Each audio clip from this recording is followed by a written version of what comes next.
The story I'm about to present to you is one of redemption and transformation. William Grant, a ruthless businessman, has built his empire at great personal and professional cost. Focused solely on profit, he has become disconnected from the people around him, until an unexpected voice, his housekeeper Clara Reynolds, challenges his vision during a pivotal moment.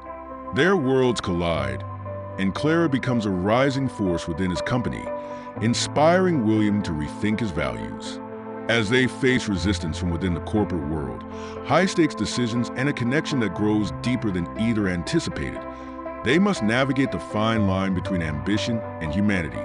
Will William reclaim his legacy and find redemption, or will the forces working against him destroy everything? A story about the courage to change and the power of unlikely partnerships. The grand mansion of William Grant stood as a testament to his wealth and ambition, perched on a hill overlooking the bustling city. Inside its marble-floored halls, Clara Reynolds, his diligent housekeeper, moved about her routine with quiet efficiency. For 3 years, she had worked under William's roof, ensuring every corner of the expansive estate gleamed to perfection. Though her position seemed insignificant to many, Clara approached her work with a sense of pride and purpose, finding solace in her meticulous efforts. On this particular afternoon, as the golden rays of the sun filtered through the tall windows of William's study, Clara polished the mahogany bookshelves. The faint scent of lemon polish filled the air, blending with the silence of the room. She had grown accustomed to the distant, almost cold demeanor of her employer. William Grant was known not only for his sharp business acumen, but also for his ruthless nature. A man who built his fortune on bold deals and unshakable confidence. Clara wasn't expecting him to interrupt her work, but the sound of his voice broke the stillness. "Clara," William called sharply, his tone leaving no room for hesitation. She turned quickly, standing upright, her hand still holding the polishing cloth. "Yes, Mr. Grant," she replied, her voice steady, though she couldn't help the flicker of curiosity in her eyes. William leaned against the edge of his polished desk, arms crossed, his piercing gaze locked onto her. Dressed impeccably in a tailored suit, he radiated authority and impatience. "I need you to accompany me to an important business dinner tonight." Clara blinked, confused. "Sir, this isn't an invitation," William clarified curtly. "It's an instruction. Be ready by 7. Wear something appropriate." The abruptness of his words left her momentarily speechless. "But—" "No buts," William interrupted, his tone brooking no argument. "I need someone who can follow instructions without unnecessary opinions. You'll sit, listen, and behave. That's all." Clara's heart sank at the condescension in his voice. She had seen this side of him countless times. Calculating, dismissive, and utterly convinced of his superiority. But this request, or rather command, was unlike anything she had encountered before. Still, Clara swallowed her pride and nodded. "Yes, Mr. Grant." Satisfied, William dismissed her with a wave of his hand and returned to his phone call, his attention already elsewhere. That evening, Clara stood in front of the mansion's grand mirror, adjusting the hem of her elegant, borrowed dress. The soft navy blue fabric clung gracefully to her frame, and her normally tied-back hair cascaded over her shoulders. For the first time in years, she saw a version of herself she had almost forgotten, a woman with poise and dignity. Yet, doubt gnawed at her. What was she doing stepping into William Grant's world of power and prestige? At precisely 7, William appeared, his expression impatient. He barely glanced at her, muttering a terse, "Let's go," before leading her to his sleek black car. The drive to the restaurant was silent, the tension palpable. Clara felt like an accessory rather than a person, and William's dismissive demeanor did little to reassure her. When they arrived at the upscale restaurant, Clara was struck by its opulence. Crystal chandeliers bathed the room in golden light, and the murmur of polished conversation filled the air. William walked confidently toward a table at the center, where 3 distinguished investors awaited. Clara followed a step behind, Feeling the weight of every judgmental glance cast in her direction, William introduced her with disinterest, his words clipped. "This is Clara. She's accompanying me tonight. No surname, no title, just Clara." The investors exchanged polite, albeit puzzled smiles. To them, she was clearly out of place, a mismatched addition to their world of suits and champagne. Clara felt their silent judgment, but remained composed, her chin slightly raised. She had promised herself she wouldn't let anyone see her discomfort. As the evening progressed, the conversation turned to profits, projections, and strategies.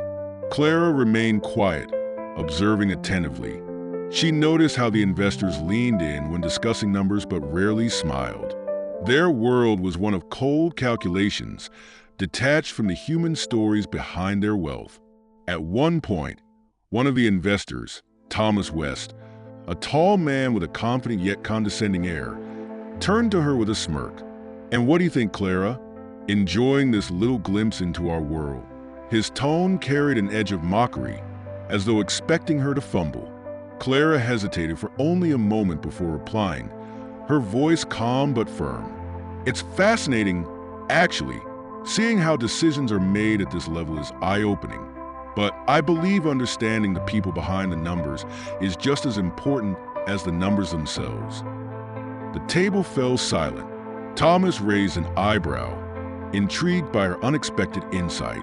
William shot her a sharp glance, irritation flickering in his eyes. She had just broken his cardinal rule. She spoke. "An interesting perspective," Thomas said, his smirk softening into a genuine smile. "Not something we hear often in these meetings." Clara held her composure, though her heart raced. She could feel William's disapproval without even looking at him. But for the first time that night, she didn't care. She had spoken her truth. As the evening concluded, Clara felt a mix of relief and unease. The investors seemed impressed, even charmed, by her authenticity, but William's simmering irritation was palpable. He walked ahead of her as they left the restaurant, offering no acknowledgement of her contribution. In the car ride home, the tension was unbearable. William's silence felt heavier than words. Clara stared out of the window, knowing that whatever awaited her back at the mansion wouldn't be pleasant. The car pulled into the grand driveway of William Grant's mansion, its tires crunching softly against the gravel. Clara sat rigidly in her seat, stealing glances at William as he stared straight ahead, his jaw clenched. The tension from the dinner lingered like a thick cloud, heavy with unspoken words.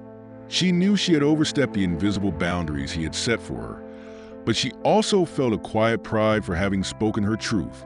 As the car came to a halt, William stepped out without a word, his long strides carrying him toward the front doors. Clara hesitated before following, unsure of what awaited her. The opulence of the mansion, which had once felt imposing but familiar, now seemed colder, a reflection of the man who ruled it. Inside, William didn't pause. He marched straight to his office, leaving Clara standing awkwardly in the foyer. Moments later, his sharp voice echoed through the halls. "Clara, in here, now."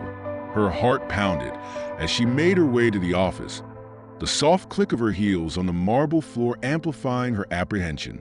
She stepped inside, finding him standing by his desk, his hands braced against its polished surface. His expression was hard, his eyes blazing with a mix of anger and disbelief. "What were you thinking?" he snapped, straightening to his full height. His presence loomed over her, a reminder of his authority. Clara stood her ground, her voice steady. "I was answering a question, Mr. Grant. I didn't mean to disrupt." "Disrupt?" he interrupted, his tone icy. "You did more than disrupt. You embarrassed me in front of my investors. I asked you to be discreet, to stay silent. That was your only job." Clara felt a surge of indignation rise within her. She had done nothing wrong, only spoken honestly when prompted. "With all due respect, sir, I didn't say anything inappropriate. I was simply—" "Enough!" William's voice thundered, silencing her. He took a step closer, his tone dropping to something dangerously calm. "You're a housekeeper, Clara. You're not paid to have opinions at business dinners, let alone share them. Do you understand?" His words stung, but Clara refused to let him see her hurt. She squared her shoulders, her gaze unwavering. "If my presence was such an inconvenience, why did you ask me to come?" William's jaw tightened, the question clearly striking a nerve. "You were doing your job," he said coldly, "and now you're not. Consider this your last day here." The declaration fell like a hammer, final and merciless. Clara felt a pang of shock, but she quickly masked it. She knew arguing would only worsen the situation. With a small nod, she turned on her heel and left the room, her steps firm and steady. The moment she crossed the threshold, she allowed herself a deep breath, her composure finally wavering. The next morning, Clara packed her belongings into a modest suitcase, the memories of her years at the mansion swirling in her mind. She had worked tirelessly, ensuring every detail of the sprawling estate met William's impossibly high standards. And now, all of it was ending because she had dared to be herself. As she zipped the bag closed, her phone buzzed on the nightstand. She hesitated before picking it up, expecting perhaps a call from William's staff to finalize her dismissal. Instead, the name on the screen stopped her in her tracks, Thomas West. Confused but curious, she answered. "Hello, Clara, good morning." Thomas's warm, confident voice came through. "I hope I'm not catching you at a bad time." "No, not at all," she replied, unsure of where the conversation was going. "I wanted to thank you for your contributions at the dinner last night. You brought a perspective that was refreshing." He paused, his tone shifting to something more purposeful. "I see potential in you, Clara. Potential that I think is being wasted." Clara's breath hitched. "What do you mean, Mr. West?" "I mean that my team could use someone with your insight and ability to adapt. We need fresh voices, and I believe you'd be a perfect fit. Would you consider working with us?" The offer left Clara stunned.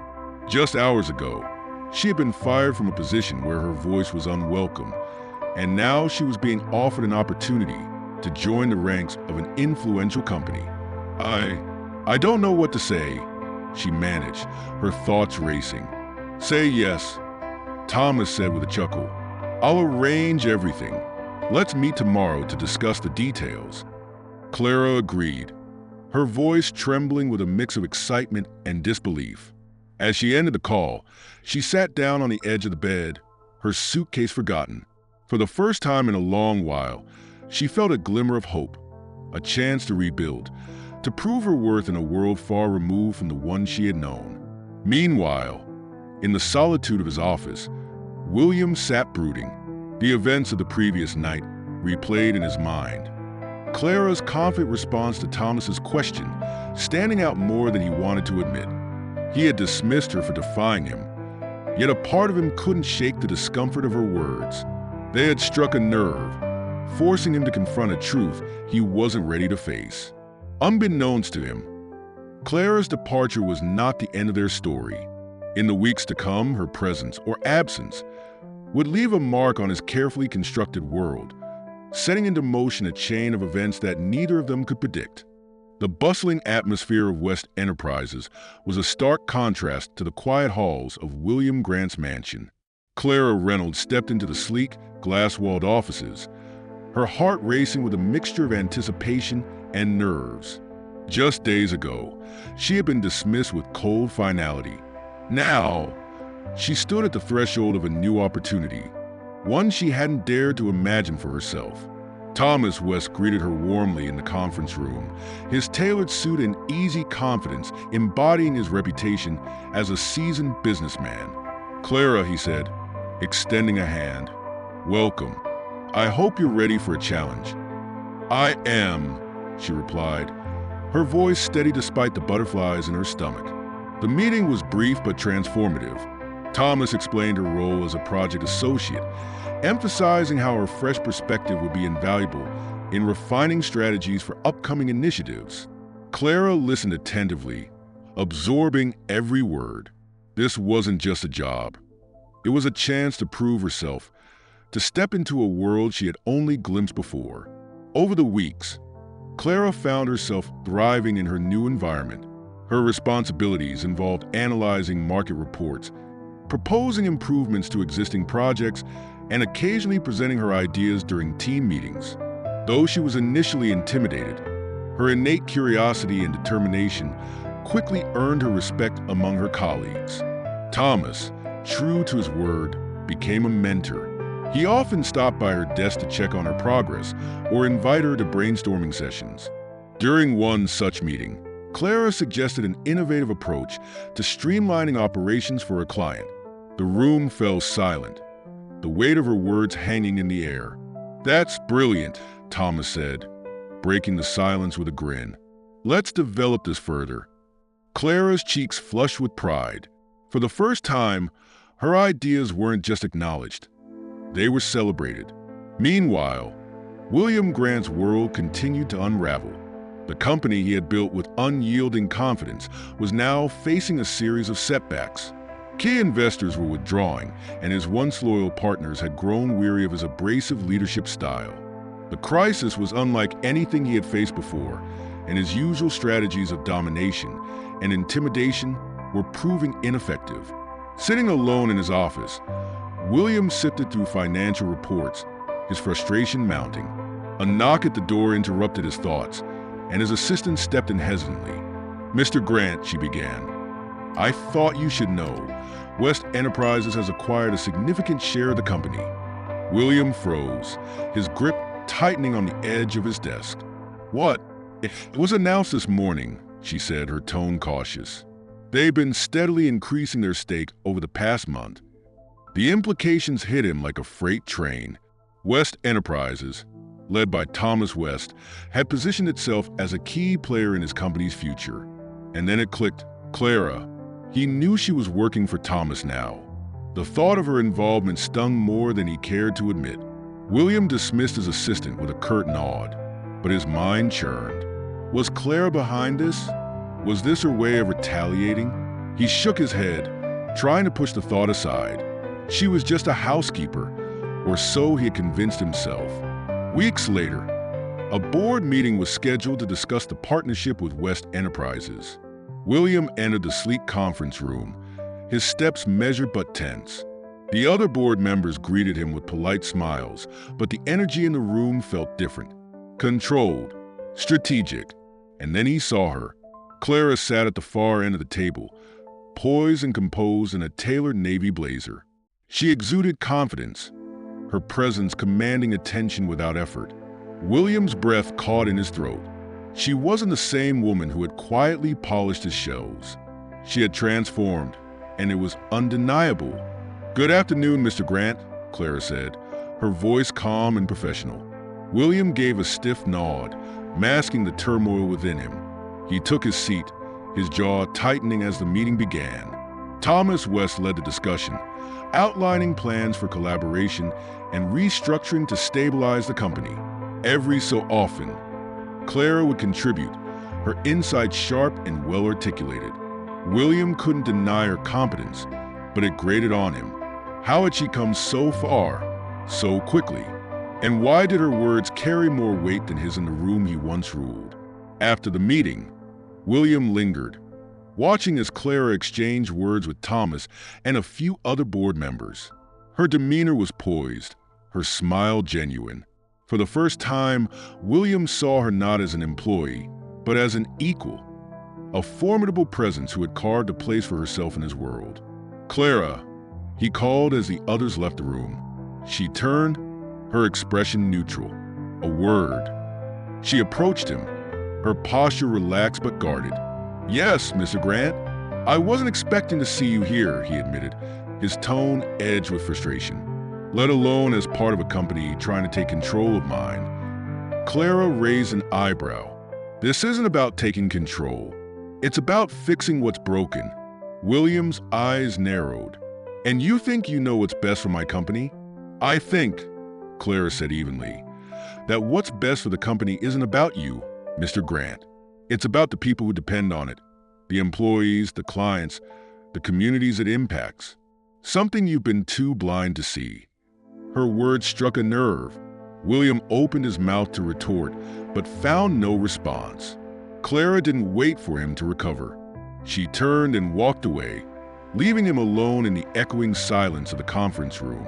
That night, William sat in his office, replaying the day's events in his mind.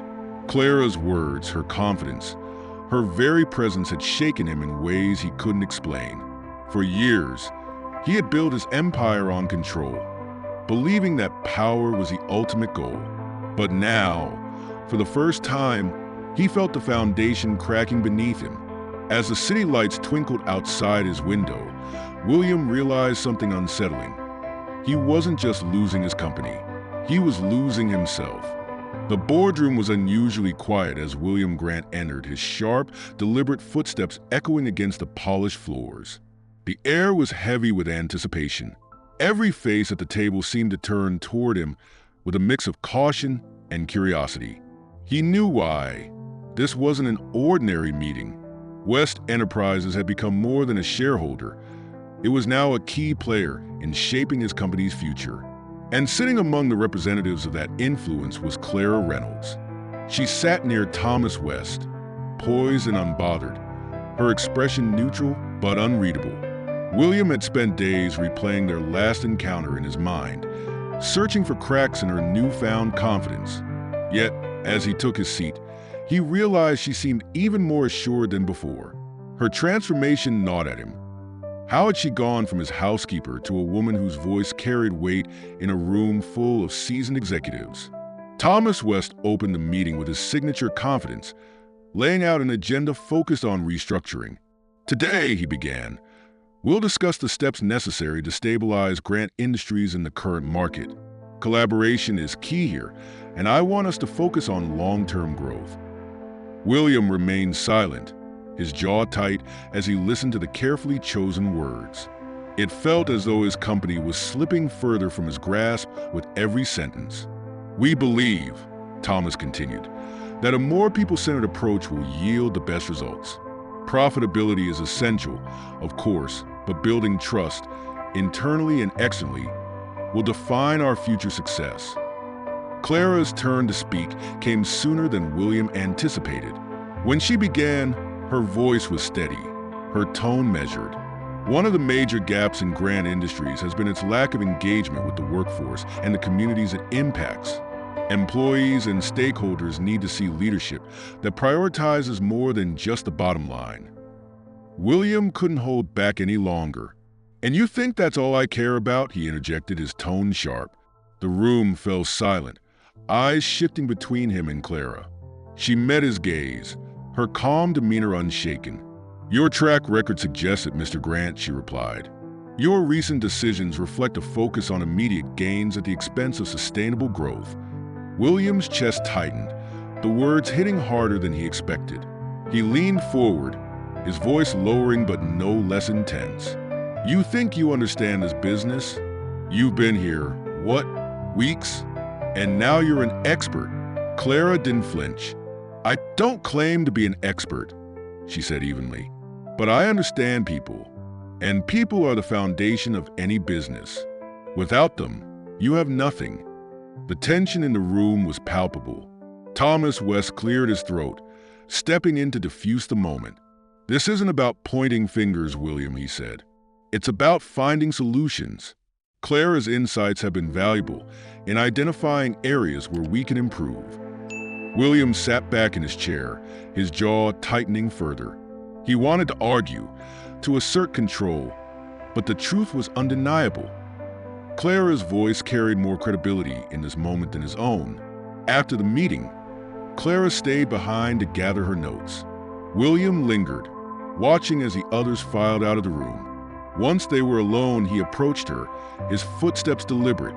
You've changed, he said, his tone softer than before but laced with frustration. You think you've risen above all this, don't you?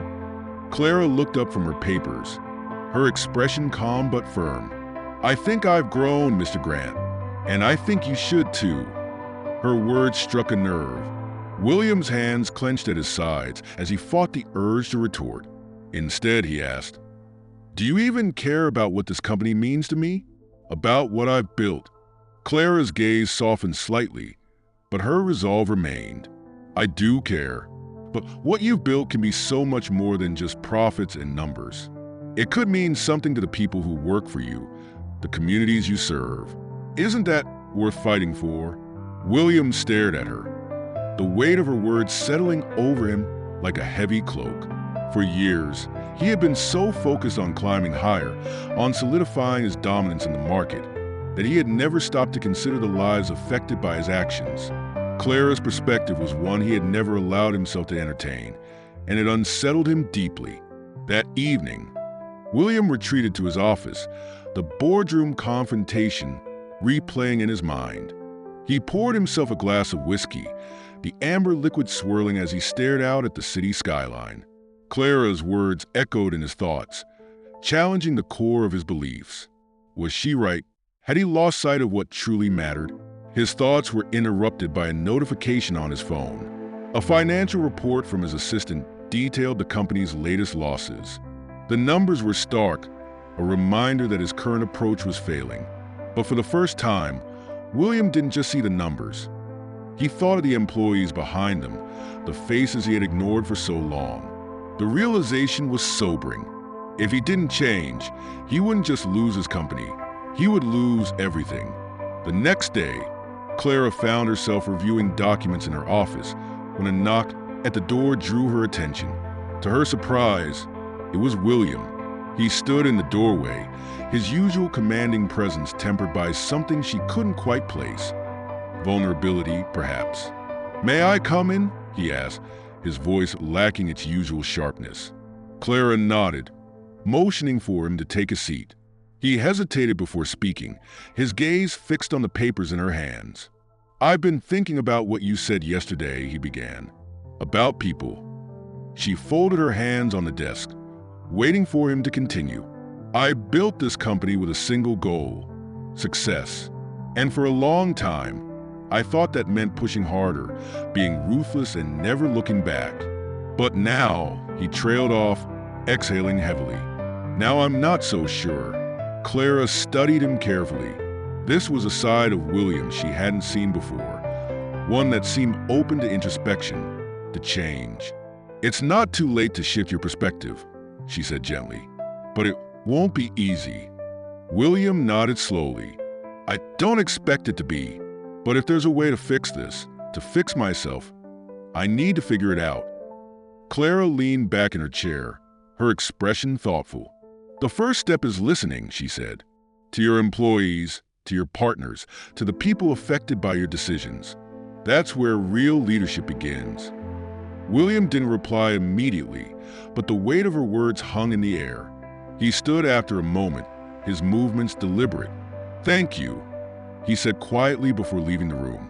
As the door closed behind him, Clara couldn't help but feel a glimmer of hope. Perhaps, just perhaps, William Grant was capable of change. The following week, Clara's focus remained on her growing responsibilities within West Enterprises. Her days were consumed by meetings, strategic planning, and refining new initiatives for Grant Industries. Yet, she couldn't shake the memory of her recent conversation with William. For the first time, she had glimpsed a crack in his unyielding facade, a moment of vulnerability that hinted at something deeper beneath his harsh exterior. Clara was deep in a report when Thomas West knocked lightly on her office door. "Clara, we have a new development," he said, stepping inside. "I want you to join me tomorrow for a visit to one of Grant Industries' projects. It's a social initiative that's been neglected for years. I think it's time we see what's really going on there." She nodded, intrigued. "Of course, Mr. West. And bring William along," Thomas added with a faint smirk. "This might be the wake-up call he needs." The next morning, Clara found herself seated beside William in one of West Enterprises' black sedans. The ride was unusually quiet, the tension between them palpable. William stared out of the window, his expression unreadable. Clara resisted the urge to break the silence, knowing the weight of what lay ahead. The car arrived at a modest community center on the outskirts of the city. The building showed signs of neglect. Peeling paint, overgrown weeds, and a faded sign hanging loosely above the entrance. This was one of Grant Industries' forgotten social projects, a community outreach program meant to provide resources and training for underprivileged families. Clara stepped out of the car, taking in the scene with a mixture of sadness and determination. William lingered behind her, his gaze sweeping over the dilapidated structure. He looked out of place in his tailored suit, a stark contrast to the environment around him. Clara turned to him, her voice soft but firm. "This is part of your legacy, Mr. Grant. Let's see it firsthand." Inside, the atmosphere was starkly different from the polished corporate offices William was accustomed to. A group of volunteers bustled around a small, overcrowded room, handing out supplies and assisting families. Clara and William were greeted by Maria, the project coordinator, who led them through the center. Maria didn't hold back as she described the challenges the center faced: lack of funding, outdated equipment, and the dwindling support from Grant Industries. "We've been doing the best we can," she explained, her tone weary but resolute. "But it's hard when we feel forgotten." Clara nodded empathetically, while William remained silent, his gaze fixed on the scene before him. He watched as a young woman struggled to console her crying toddler while filling out a job application. In the corner, an elderly man carefully examined donated clothing, his hands trembling with age. For the first time, the numbers on William's financial reports felt real. These weren't just figures, they were lives. As they toured the center, Maria introduced them to Julia, a young single mother who had been attending the center's training workshops. Julia spoke with quiet determination about how the program had helped her gain skills to support her 2 children after her husband left. "It hasn't been easy," she said, her voice trembling slightly. "But this place gave me hope when I thought I didn't have any left." Her words struck William in a way he couldn't explain. He felt a lump in his throat as he nodded politely, unsure of what to say. Clara, however, stepped forward, offering Julia an encouraging smile. "Your story is inspiring," she said, "and it's proof that programs like this can make a real difference." Julia smiled faintly, her gratitude evident. William's gaze lingered on her as she walked away, her children tugging at her hand. The weight of her struggles felt like a sharp blow to his carefully constructed world. Back in the car, the silence between Clara and William was heavier than before. As they pulled away from the center, William finally spoke, his voice low. "I didn't realize how bad it had gotten." "You didn't want to," Clara replied, her tone measured but firm. "You built walls around yourself, Mr. Grant, and those walls blinded you to the people who depend on your decisions." Her words stung, but William didn't argue. Instead, he leaned back in his seat, his thoughts swirling. He had spent years chasing success, believing that profits and prestige were the ultimate markers of achievement. But now, the faces he had seen today refused to fade from his mind. That evening, William retreated to his office, unable to focus on his usual routine. Instead, he opened his laptop and began reading through old reports on the company's social initiatives. For the first time, he saw them not as burdens but as opportunities to rebuild trust and leave a meaningful impact. The next day, he called a meeting with his leadership team. Clara was among the attendees, her surprise evident as William entered the room with an air of quiet determination. "We've neglected our responsibilities for too long," he began, his voice steady. "The community projects we started weren't just good PR. They were a promise, and it's time we start keeping that promise." He outlined a plan to reallocate resources to the neglected initiatives, emphasizing transparency and collaboration. Clara watched him closely, her skepticism giving way to cautious optimism. For the first time, William seemed to be taking genuine steps toward change. Later, as Clara passed William in the hallway, he stopped her.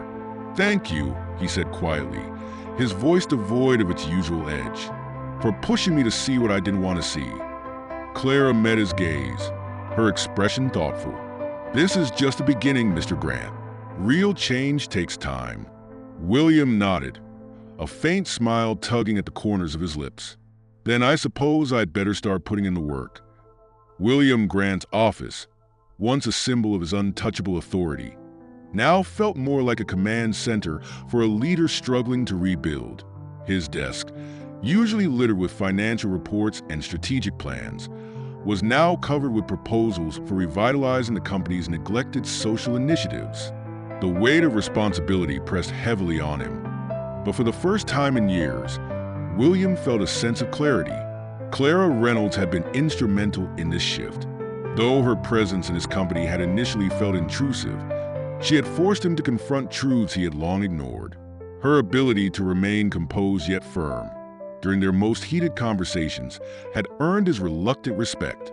And though he would never admit it outright, her influence had begun to reshape not just his company, but also his worldview.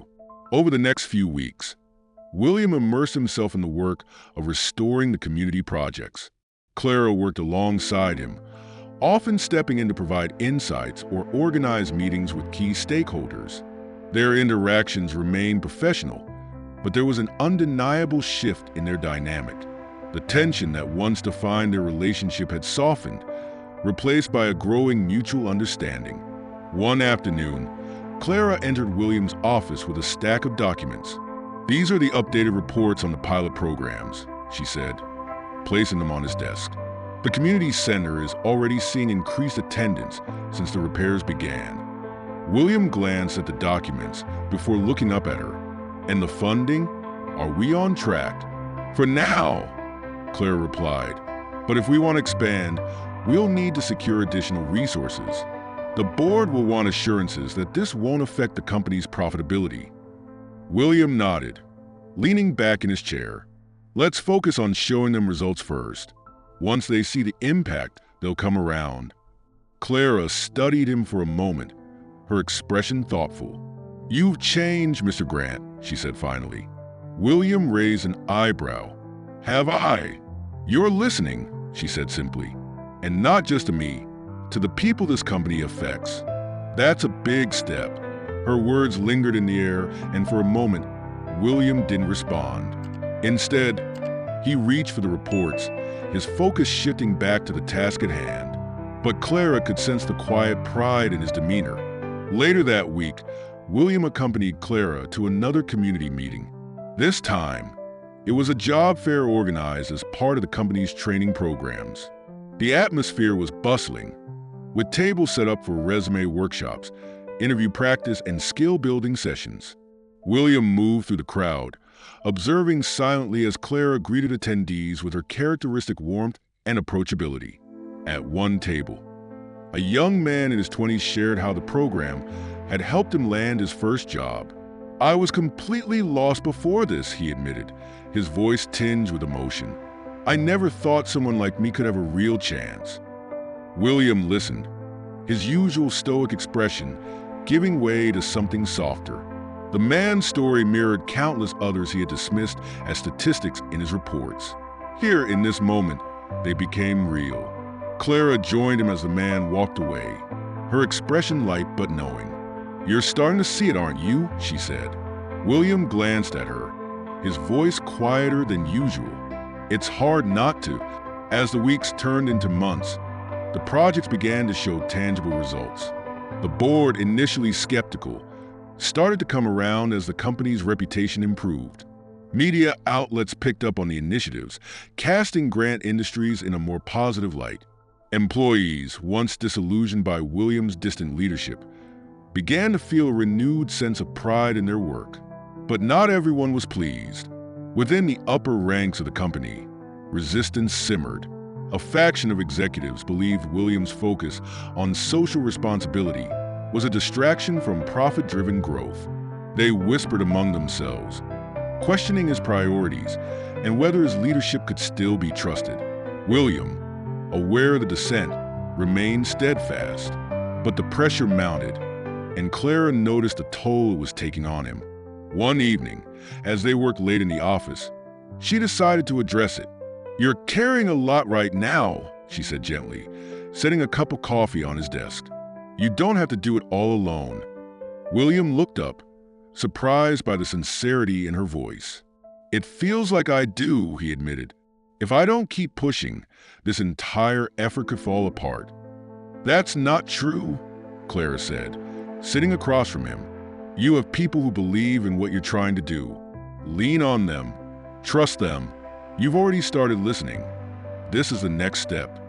Her words struck a chord.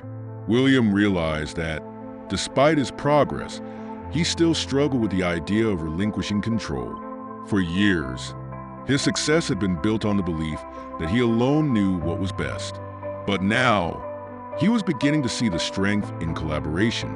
As their work brought them closer, the line between professional and personal began to blur. William found himself looking forward to their late-night conversations, the moments when Clara's sharp intellect and quiet humor shone through. He noticed the way her eyes lit up when she spoke passionately about the projects, the way she carried herself with grace and determination. One evening, as they walked out of the office together, William broke the comfortable silence. "Why do you care so much about this work?" he asked, his tone curious rather than probing. Clara paused, her gaze thoughtful. "Because I know what it's like to feel invisible," she said finally. "To feel like no one sees your potential or cares about your struggles. These programs give people a chance to be seen, to be valued. That matters." Her words resonated deeply with William, though he couldn't quite articulate why. As they walked through the quiet streets, he felt a growing admiration for her, not just for her brilliance, but for the depth of her compassion. That night, as William sat alone in his office, he found himself reflecting on Clara's impact.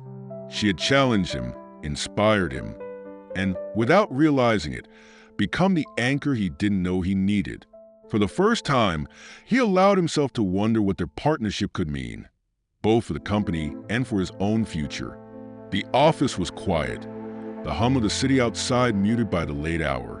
William Grant and Clara Reynolds sat across from each other in the conference room, stacks of documents spread across the table. The soft glow of the overhead lights cast a warm hue, making the atmosphere feel unusually intimate. They had been working late often, their shared focus on the revitalization projects bringing them closer. Tonight, however, the air between them felt different.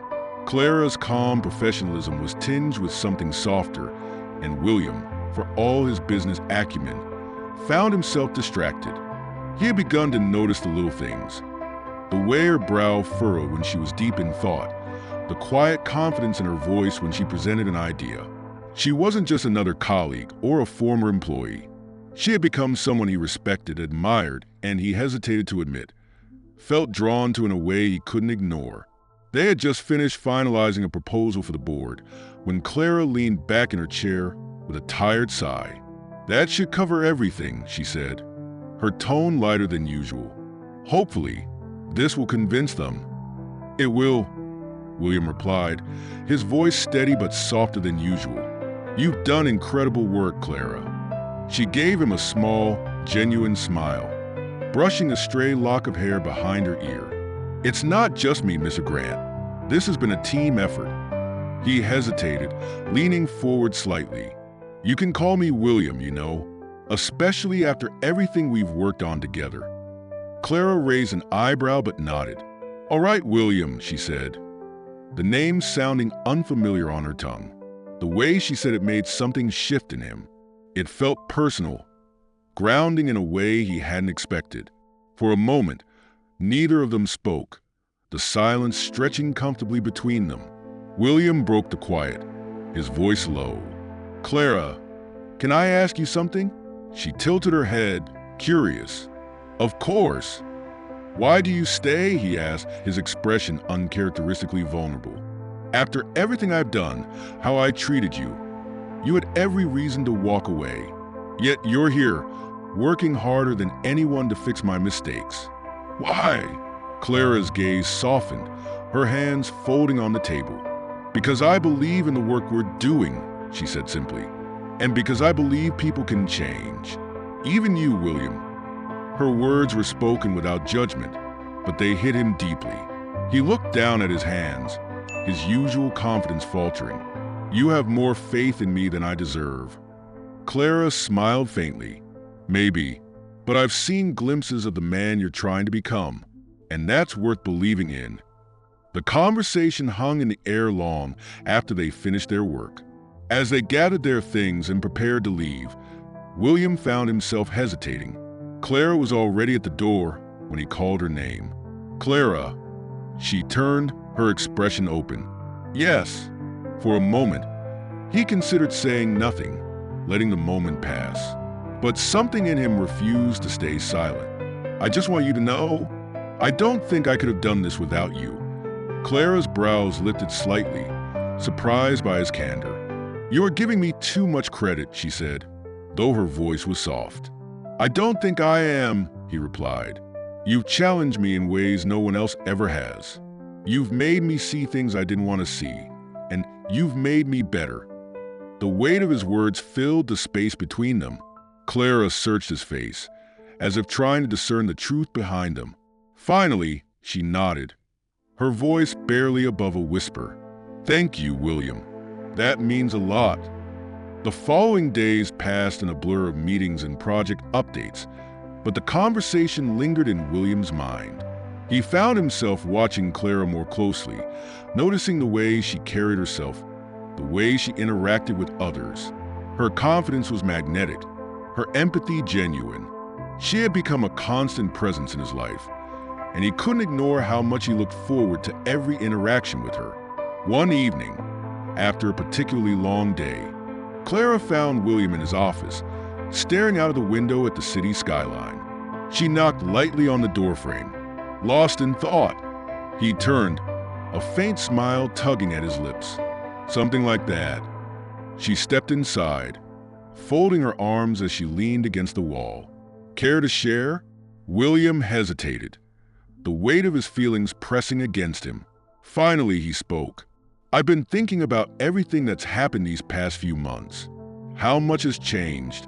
How much I've changed. Clara nodded, sensing there was more. Change isn't easy, but you've made progress, William. Real progress. He stepped closer, his gaze steady. That's because of you, Clara. You've been my constant through all of this. And he stopped himself, taking a deep breath. I don't want to ignore how I feel anymore. Clara's heart skipped a beat. William, I know this complicates things, he said quickly, and I don't expect anything from you, but I need to say it. I admire you, Clara, more than I ever thought possible. And somewhere along the way, I realized it's more than that. The vulnerability in his voice was undeniable. Clara stood frozen, the weight of his confession sinking in. She had felt something too, though she had tried to push it aside, convincing herself it was nothing more than admiration for his growth. I don't know what to say, Clara admitted, her voice barely above a whisper.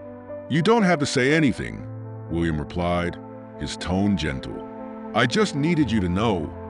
They stood in silence for a moment, the city lights casting soft shadows across the room. Finally, Clara spoke, her voice steady despite the storm of emotions inside her. I care about you too, William, but this is complicated. I know, he said, but I don't want to let fear stop me from being honest with you. Clara smiled faintly, her resolve softening. Let's take it one step at a time. We've come this far together. Let's see where it goes. William nodded, relief washing over him. For the first time in years, he felt a sense of hope, not just for the company, but for himself. The atmosphere in Grant Industries shifted noticeably as the results of the revitalized projects began to take shape. Reports highlighted increased employee satisfaction, community outreach success, and even an uptick in public opinion about the company. Yet, as the external narrative grew more positive, internal tension simmered. For Clara Reynolds, the balance between her professional responsibilities and her evolving relationship with William Grant was a delicate dance. Their connection, once defined by tension and mistrust, had transformed into something deeper, but neither of them dared to label it openly. At work, they maintained a strict professionalism, but in quieter moments, the unspoken bond between them was undeniable. It was during one of these quiet moments that the first crack appeared. They had stayed late in the office again, reviewing an upcoming presentation for the board. William leaned back in his chair, his gaze lingering on Clara as she flipped through a stack of notes. "You've been awfully quiet tonight," he remarked, his tone light but probing. Clara glanced up, offering a faint smile. "Just focused. Tomorrow's presentation could decide the next phase of funding for the projects." "You've been doing great work, Clara," William said, his voice softening. "You've carried this more than anyone." She set the papers down, her expression thoughtful. "It's not just me, William. You've changed a lot too. But I wonder, are you ready for what's coming?" He frowned slightly, leaning forward. "What do you mean?" "Not everyone is on board with these changes," she said carefully. "There are still people in this company who think this shift towards social responsibility is a mistake. They see it as a distraction from profit, and they don't trust your leadership." William's jaw tightened. He had been aware of the dissent, but hadn't realized how deeply it ran. "Do you think they're right?" Clara's gaze met his, steady and unwavering. "No, but it doesn't matter what I think if you don't believe in it yourself." Her words hung in the air, and for the first time in weeks, William felt a pang of doubt. He had committed himself to this new direction, but the weight of resistance within his own ranks was heavier than he anticipated. The next day, the board meeting began smoothly enough. Clara presented the latest metrics with her usual poise, highlighting the tangible impact of their initiatives. William, seated at the head of the table, watched her with quiet pride. But midway through the presentation, one of the senior executives, Leonard Hayes, spoke up. His tone was pointed, his words laced with skepticism. "These results are impressive, no doubt. But I can't help wondering how sustainable this approach really is. We've spent millions on these projects, but what's the return on investment?" Clara paused, her expression calm. "The return goes beyond immediate profit, Mr. Hayes. It's about building a foundation of trust and creating long-term value for the company, for its employees, and for the communities we serve." Hayes leaned back in his chair, a faint smirk playing on his lips. "That's a nice sentiment, but we're running a business, not a charity. The shareholders won't care about good intentions if the bottom line doesn't reflect it." The tension in the room was palpable. William felt every eye turned toward him, waiting for his response. His pulse quickened, but he forced himself to remain composed. "I understand your concerns, Leonard," William said, his voice steady but firm. "But the numbers speak for themselves. Employee turnover is down, productivity is up, and we're seeing renewed interest from clients who value companies with a strong social commitment. This isn't just the right thing to do, it's smart business." His words silenced the room, though Hayes' expression remained skeptical. Clara cast William a brief, approving glance before continuing her presentation. Later that evening, Clara found William in his office, staring out of the window. She closed the door softly behind her and approached him. "You handled that well," she said. William sighed, running a hand through his hair. "It didn't feel that way. Hayes has influence, and he's not going to back down easily." "Then you'll have to keep proving him wrong," Clara said simply. "You've already shown that you're capable of change. Now you need to show them that change is sustainable." He turned to face her, his expression weary but grateful. "I don't think I could do this without you, Clara." She smiled faintly. "You don't have to, but you need to trust yourself more. You've come a long way, William." Despite the progress, the pressure continued to mount. As the weeks passed, the resistance from the dissenting executives grew louder. Rumors of a proposal to redirect funds away from the social initiatives began circulating, creating friction within the company. One evening, as Clara and William reviewed their next steps, the strain became evident. "They're trying to undo everything we've worked for," William said, his frustration spilling over. "How do I fight this without tearing the company apart?" "You don't have to fight alone," Clara said, her tone firm. "We've built a team that believes in this vision. Use their support. Lean on them." William hesitated, his gaze searching hers. "And what about you? Can I lean on you?" Clara's expression softened. Always. But the growing closeness between them didn't go unnoticed. Whispers among employees hinted at their relationship, and while most dismissed it as speculation, a few began to question whether Clara's influence on William was entirely professional. It was a delicate balance, one they both knew could jeopardize everything they were building. One evening, as they walked to their cars after another long day, William finally addressed the elephant in the room. "Clara, do you think this," he gestured between them, "is a mistake?" She stopped, her expression serious. "No, I don't. But it's complicated, William. Our work is too important to risk being overshadowed by personal matters." He nodded, though the weight of her words pressed heavily on him. "I just don't want to lose what we've built, professionally or personally." Clara offered him a small, reassuring smile. "Then let's be careful. We can navigate this one step at a time." As they parted ways that night, William couldn't shake the feeling that the stakes had never been higher. Their connection, while undeniable, was a fragile thread woven into the fabric of their shared mission. And as the pressures around them intensified, he knew that both their relationship and their leadership would be put to the ultimate test. The tension in Grant Industries reached a fever pitch as the descending executives, led by Leonard Hayes, intensified their efforts to undermine William Grant's leadership. They circulated a proposal to drastically cut funding to the social initiatives, framing it as a necessary step to stabilize profits and appease shareholders. The proposal struck at the heart of everything William and Clara had worked for, threatening to dismantle their progress and tarnish their hard-earned reputation. For Clara, the stakes had never been higher. She had poured her heart into these initiatives, and the thought of seeing them reduced to a footnote in a quarterly report filled her with dread. For William, the challenge was deeply personal.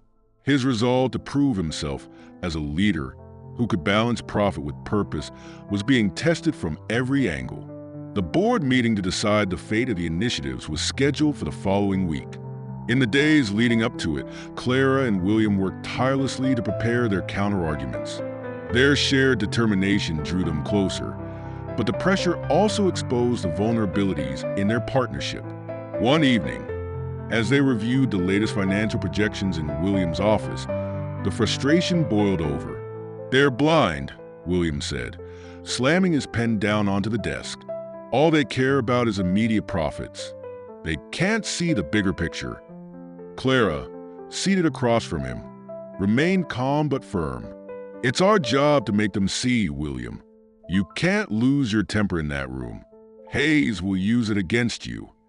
William leaned back in his chair, running a hand through his hair.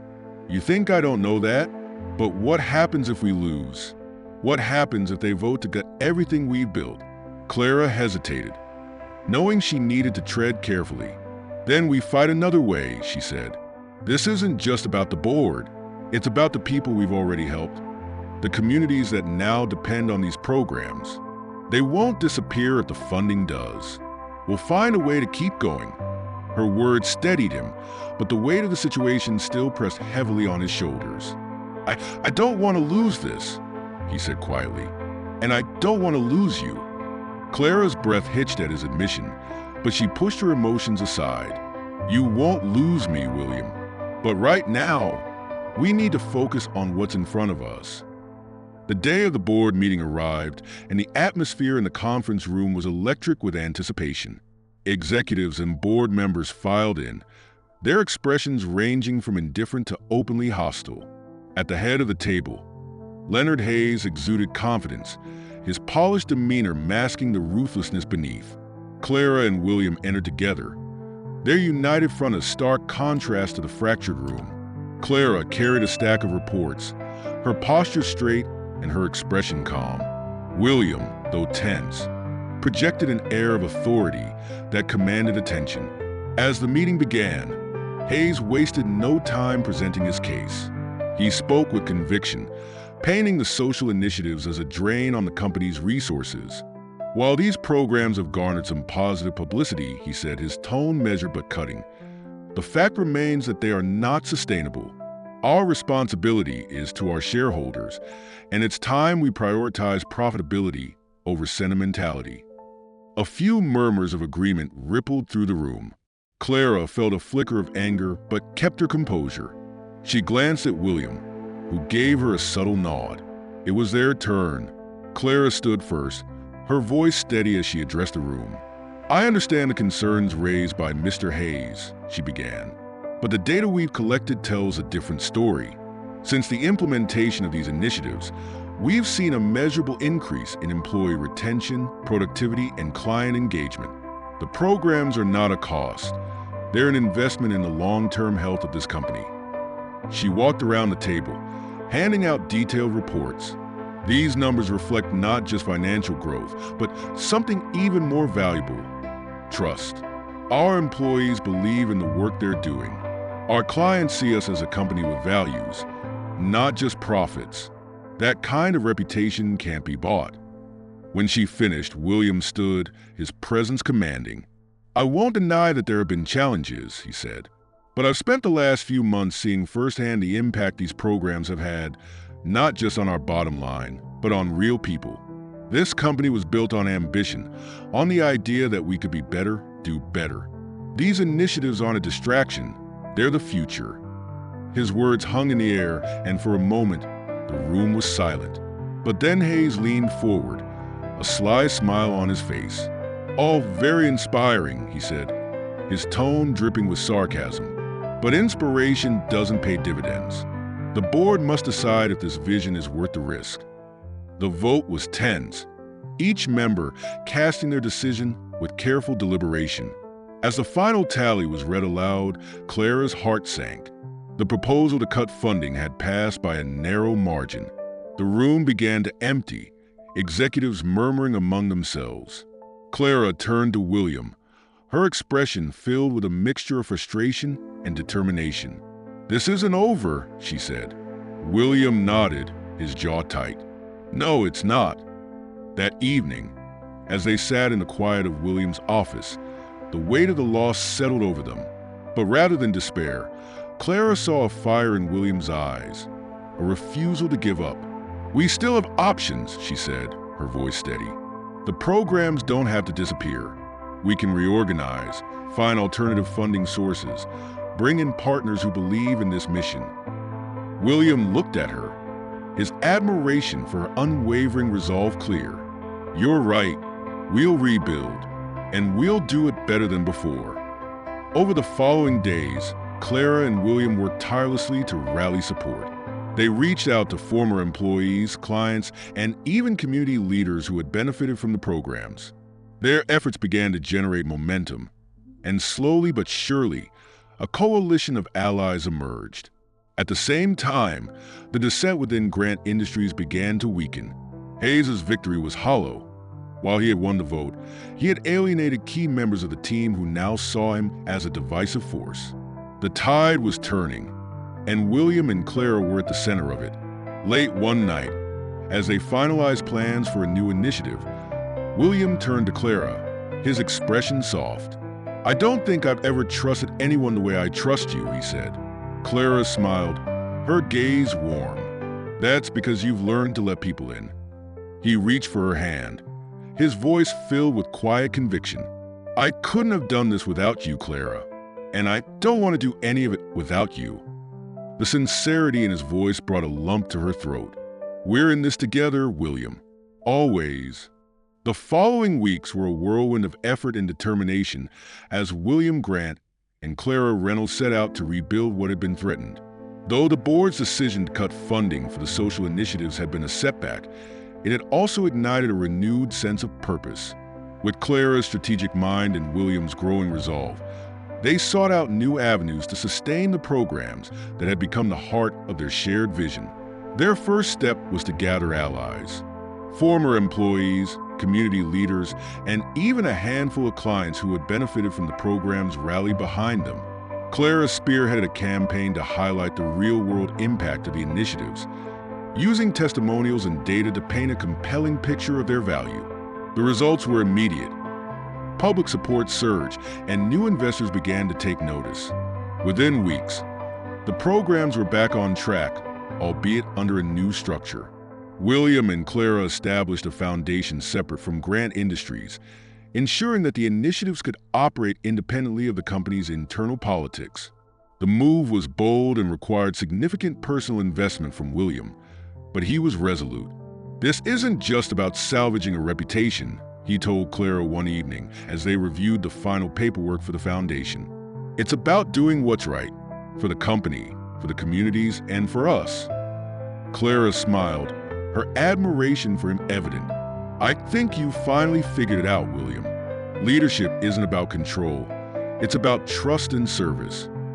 The shift in William's leadership style became evident across Grant Industries.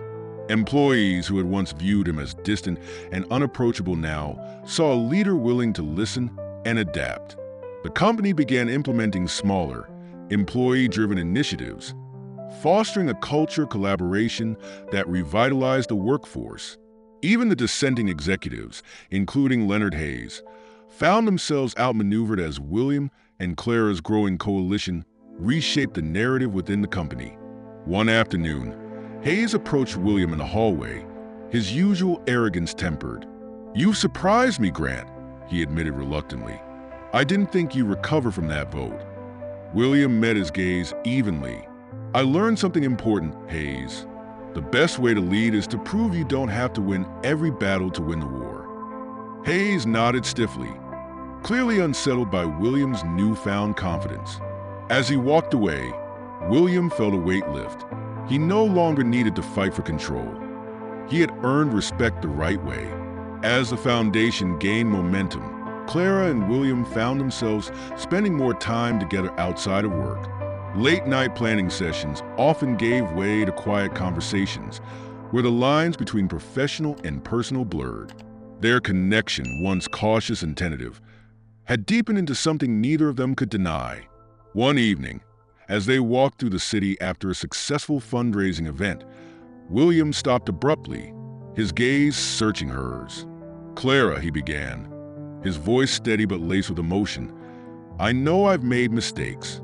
I've hurt people, pushed them away, and taken too long to see what really matters. But you've been my constant through all of it.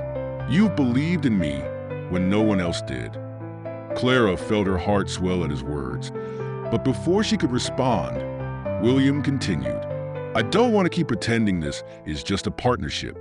You've changed my life in ways I can't even begin to explain, and I don't want to do any of this without you." His confession hung in the air, raw and vulnerable. Clara searched his face, seeing the man he had become, the man she had helped him become. "I feel the same way, William," she said softly, her voice trembling slightly. "But it's not going to be easy. Nothing worth having ever is," he replied, stepping closer. "But I'm willing to do whatever it takes to make this work." Their relationship blossomed quietly, their shared commitment to the foundation and the company only strengthening their bond. To those around them, the change in William was undeniable. He had become a leader who inspired loyalty, a man who balanced ambition with integrity. And Clara, ever his equal, continued to challenge and support him in equal measure. The turning point came when the foundation received a prestigious award for its impact on local communities. At the ceremony, William stood at the podium, his gaze sweeping over the crowd before landing on Clara. His speech was heartfelt, a testament to the journey they had shared. "This isn't just my success," he said. "It's the result of collaboration, of people willing to work together for something greater than themselves. And none of it would have been possible without the unwavering belief and support of one person, Clara Reynolds. She's been the heart of this mission, and I'm honored to stand beside her." The audience erupted into applause, but for William, the only thing that mattered was the way Clara's eyes glistened with pride as she smiled at him. As the months passed, the foundation grew, expanding its reach to other cities and even countries. Grant Industries, under William's transformed leadership, thrived alongside it. The once fractured company had become a symbol of ethical business practices, a testament to the power of change. William and Clara, now openly a couple, balanced their personal and professional lives with grace. Their relationship, built on mutual respect and trust, became a source of strength for both of them. Together, they navigated challenges with a shared purpose, knowing they were stronger as a team. In the spring, surrounded by friends, colleagues, and community members whose lives they had touched, William and Clara were married in a small, intimate ceremony. Their vows reflected the journey they had taken, not just as individuals, but as partners who had built something truly meaningful together. "You've taught me that leadership is about more than power," William said, his voice steady despite the emotion in his eyes. "It's about service, humility, and love. And I promise to lead with you by my side, always." Clara's smile was radiant as she responded, "You've shown me that even the hardest hearts can change. I promise to stand with you, to challenge you, and to build a future with you always." As they danced under the stars that night, William reflected on how far they had come. The man he once was, a cold, calculating businessman, felt like a distant memory. He had found purpose, not just in his work, but in his partnership with Clara. Together, they had created a legacy that would outlast them, a testament to the power of change, love, and shared vision. William and Clara's journey ended not with a victory, but with a new beginning. A legacy built on trust, resilience, and a commitment to making the world a better place. Their story was one of redemption and growth, proving that even the most unlikely partnerships can transform lives, companies, and hearts. And for them, the best was yet to come. Enjoy the story. Don't forget to subscribe and hit the like button. Share your thoughts in the comments and turn on notifications so you don't miss our next thrilling episode. See you in our next video. Take care.